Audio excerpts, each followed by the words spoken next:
Vëllezër dhe motra, miq të dashur, sot qëndrojmë së bashku për të festuar një nga dhuratat më të rëndësishme që një kom mund të marrë, lirinë.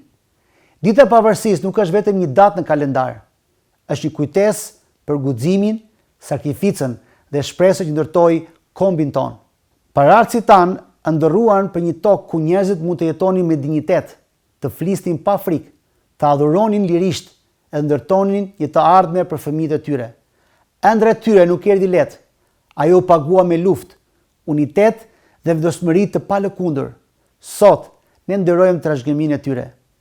Vllazëria Ungjillore e Shqipërisë e themeluar më 14 nëntor 1892 nga Qerazim Qeriazi dhe një grup adhëtarësh ungjillor ka dhënë një kontribut të çmuar në historinë dhe kulturën shqiptare.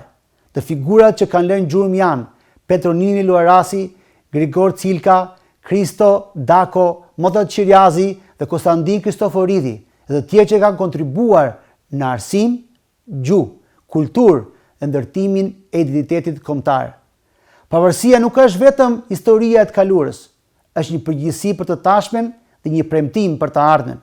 Liria duhet të mbrohet, të forcohet e të jetohet në veprimet tona të përditshme. Secili prej nesh ka një rol që t'i shërbej komunitetit ton, të respektojë njëri tjetrin, të punojë për drejtësi e të kontribuojë në prosperitetin e kombit ton. Këtë ditë na kujton se uniteti është forca jon.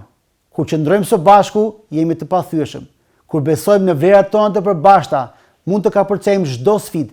Dhe kur i mësojmë brezit të ardhshëm kuptimin e lirisë, garantojmë një të nesërme më të ndritshme. Le të vazhdojmë të ndërtojmë një kombë të rrënjosur në paqe, progres dhe shpresë. Zoti e bekov popullin ton, i udhëzoft udhëheqësit tan dhe mbroft të ardhmen ton. Lumaj popull që ka Perëndin Zot.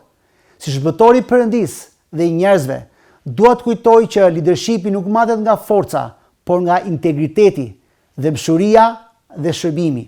Ne kemi nevojë të grihemi mbi dasit e të përqendrohemi tek uniteti. Uniteti e bën një kombë të palëkundër, gëzuar ditën e Pavarësisë.